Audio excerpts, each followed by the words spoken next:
नमस्कार दोस्तों, इन्फ्राटॉक्स के नए एपिसोड में आपका स्वागत है। तो चलिए शुरू करते हैं। पहली खबर की शुरुआत करते हैं तमिलनाडु से, जहां पर दोस्तों तमिलनाडु सरकार भी स्टेट के अंदर फ्लोटिंग सोलर पावर प्लांट्स को सेटअप करेगी और इसके लिए Tamil Nadu green energy corporation limited ने 7 लोकेशंस को आइडेंटिफाई किया है। तो दोस्तों रिसेंटली इसको लेकर एक स्टडी कंडक्ट की थी तमिलनाडु के अंदर, जहां पर ये पाया गया कि 57 के आसपास रिजर्वायर सभी सुटेबल है, जहां पर फ्लोटिंग सोलर प्लांट्स को अगर सेटअप किया जाता है तो 3000 मेगावाट के आसपास कैपेसिटी जनरेट की जा सकती है। और अभी 57 में से ही 7 लोकेशंस को शॉर्टलिस्ट किया गया है पहले फेज के लिए, जहां पर 100 मेगावाट तक की टोटल कैपेसिटी के साथ फ्लोटिंग सोलर पावर प्लांट्स को सेटअप किया जाएगा। मेटूर, भवानी सागर, वैगई, रेड हिल्स और सतनपुर जैसे जो एरियाज है वहां पर आपको फ्लोटिंग सोलर प्लांट्स पहले फेज में बनते हुए दिखाई देंगे। हालांकि अभी इसको लेकर पहले फिजिबिलिटी स्टडी कंडक्ट की जाएगी और अगर ये फिजिबल पाए जाते हैं तो उन्हीं के बेसिस पर यहाँ पर आगे काम बढ़ेगा। अगली दोस्तों अपडेट बिहार से है, जहाँ पर दोस्तों बिहार की कैपिटल सिटी पटना के अंदर शिप रिपेयर फैसिलिटी का काम आगे बढ़ता हुआ दिखाई दे रहा है, क्योंकि इसको लेकर inland waterways authority of India के द्वारा लार्सन एंड टूब्रो को कॉन्ट्रैक्टर के रूप में हायर किया गया है।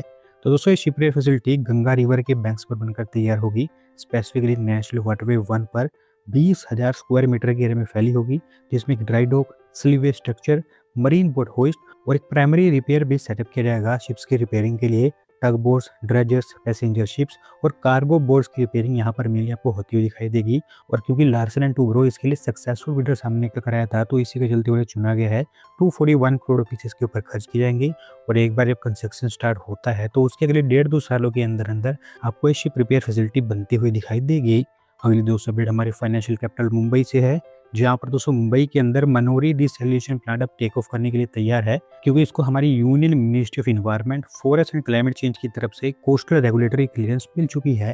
तो दोस्तों डिसैलिनेशन प्लांट आप कह सकते हैं कि मुंबई के लिए बहुत ज़्यादा ज़रूरी है, क्योंकि इसके बन जाने के चलते मुंबई की वाटर सप्लाई में भी फिलहाल जो शॉर्टेज देखने को मिल रही है उसको काफ़ी इजिली एड्रेस किया जा सकेगा। लंबे समय से इसको बनाने की प्लानिंग की जा रही थी, लेकिन अप्रूवल के चलते काम फंसा पड़ा था। पर अभी आप कह सकते हैं कि इस प्रोजेक्ट को सभी तरह की अप्रूवल मिल चुकी है, क्योंकि Maharashtra coastal zone management authority की अप्रूवल पिछले महीने ही आ गई थी और अब सेंटर से भी यहाँ पर अप्रूवल आ चुकी है।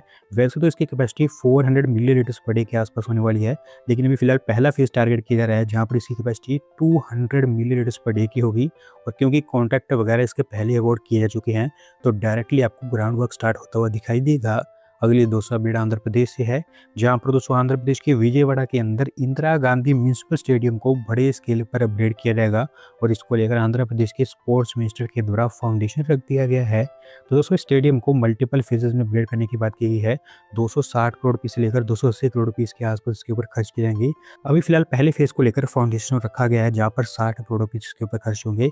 सबसे पहले स्पोर्ट्स इंफ्रास्ट्रक्चर और प्लेयर फैसिलिटीज को इम्प्रूव किया जाएगा। साथ ही साथ पहले फेज में सिंथेटिक रनिंग ट्रैक्स और 2 बास्केटबॉल कोर्ट्स को भी तैयार किया जाएगा। और क्योंकि सेंट्रल गवर्नमेंट भी इस प्रोजेक्ट को सपोर्ट करने वाली है, तो 60 करोड़ में से 19 करोड़ रुपीस का कंट्रीब्यूशन सेंट्रल गवर्नमेंट का रहने वाला है और इनफैक्ट उनके द्वारा फंडिंग अप्रूव भी कर दी गई है। और बाकी पैसा जो यहाँ पर खर्च होगा पहले फेज के अंदर, वो आंध्र प्रदेश की स्पोर्ट्स अथॉरिटी और विजयवाड़ा म्यूनिसिपल कॉर्पोरेशन के द्वारा फंड किया जाएगा। अगली दोस्तों अपडेट गुजरात से है, जहाँ पर दोस्तों गिफ्ट सिटी को फाइनली भी एक्सपांड किया जाएगा, क्योंकि लोकल अथॉरिटीज के द्वारा डिसाइड किया गया है कि गिफ्ट सिटी का एरिया 15% से और बढ़ेगा। तो दोस्तों गिफ्ट सिटी जिस हिसाब से ग्रो हो रही है, इसका एक्सपेंशन तो बनता ही है, लेकिन एक्सपेंशन में लैंड एक्विजिशन और लीगल डिस्प्यूट जैसी काफ़ी बड़ी बड़ी प्रॉब्लम सामने आ रही थी।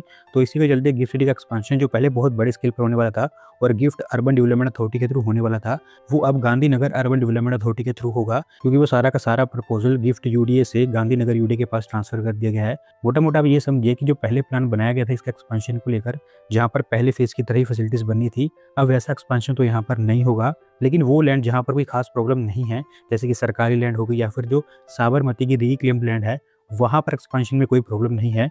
तो उसी में से ही अभी 161 एकर्स ऑफ लैंड यहाँ पर ऐड की जा रही है, जहाँ पर फेज 1 की तरह ही फैसिलिटीज आपको बनती हुई दिखाई देंगी। और ऐसा बताया गया है कि जो नई लैंड यहाँ पर ऐड होगी उसके लिए एक डिटेल्ड मास्टर प्लान भी तैयार किया जाएगा, ताकि फेज 1 की तरह ही फैसिलिटीज को यहाँ पर तैयार किया सके। इसके अलावा ये भी बताया गया है कि आगे चलकर 85 एकर्स ऑफ गवर्नमेंट लैंड और कुछ और रिक्लेम्ड लैंड साबरमती से आएगी, जहाँ पर आपको फेज 1 की तरह ही और एक्सपेंशन होता हुआ दिखाई देगा।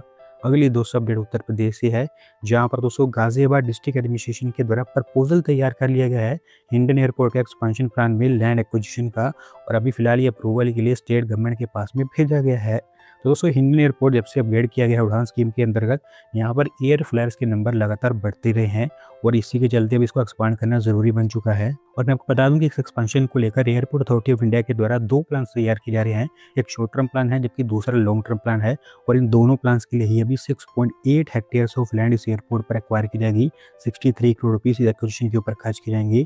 एक बार जब लैंड यहाँ पर खरीद ली जाती है तो शॉर्ट टर्म प्लान के अंतर्गत आपको पार्किंग फैसिलिटीज, फूड कोर्ट्स और पब्लिक यूटिलिटीज यहाँ पर बनती हुई दिखाई देंगी।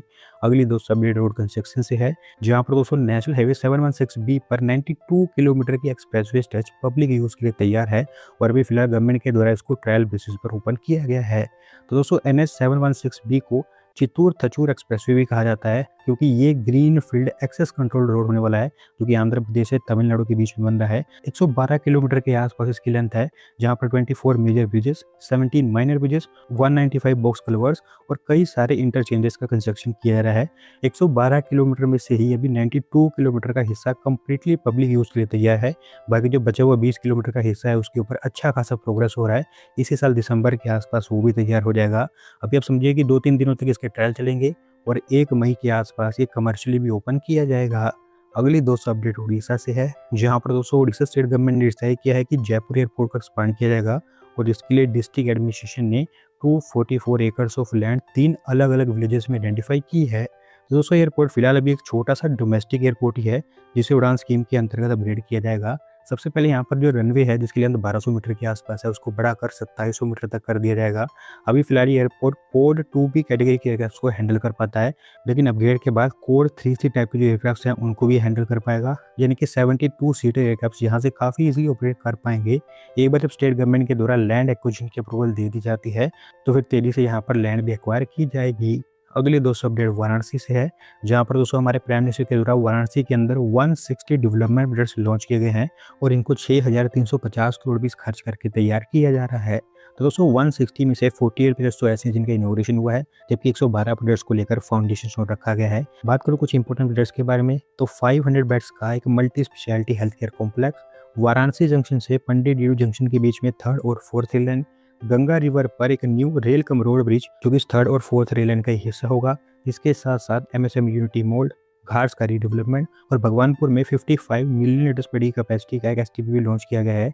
इसके अलावा बनारस से पुणे के हड़पसर के बीच और अयोध्या से मुंबई के लोकमान्य तिलक टर्मिनस के बीच अमृत भारत एक्सप्रेस ट्रेन को भी हमारे प्राइम मिनिस्टर के द्वारा लॉन्च किया गया है। आज की दोस्तों आखिरी अपडेट हमारी रेलवे की तरफ से है, जहाँ पर दोस्तों कर्नाटका के मंगलुरु रेलवे स्टेशन का रीडेवलपमेंट स्केल डाउन कर दिया गया है और अब इसे 95 करोड़ रुपीस खर्च करके रीडेवलप किया जाएगा। दोस्तों यहाँ पर बेसिकली मैं मंगलुरु सेंट्रल रेलवे स्टेशन की बात कर रहा हूँ, जो मेन रेलवे टर्मिनल्स है कर्नाटका के अंदर, सदर्न रेलवे को ऑपरेट करता है। और आपको मैं बता दूं कि one of the oldest railway station भी है भारत के अंदर, क्योंकि 1907 के अंदर इसे ओपन किया गया था। और जैसे देश के अंदर बहुत सारे और स्टेशन का रीडेवलपमेंट हो रहा है, उसी तरह से इस स्टेशन को भी रीडेवलप किया जाएगा।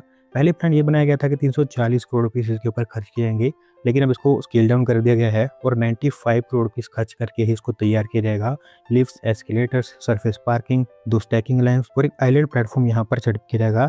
बाकी जो फैसिलिटीज रीडेवलप स्टेशन पर बनती हैं वो तो यहाँ पर बनेगी ही। फिलहाल अभी इस प्रपोजल को एग्जामिन किया जा रहा है, अगले 1-2 हफ्ते के अंदर अंदर इसे कैबिनेट की अप्रूवल मिल जाएगी। तो दोस्तों आज की वीडियो में बस इतना ही। अगर आप अपनी तरफ से अपडेट सबमिट करना चाहते हैं तो डिस्क्रिप्शन में दी गई लिंक पर क्लिक करके सबमिट कर सकते हैं। और अगर आज की वीडियो पसंद आई हो तो वीडियो को लाइक करें, चैनल को सब्सक्राइब करें। धन्यवाद वीडियो को देखने के लिए।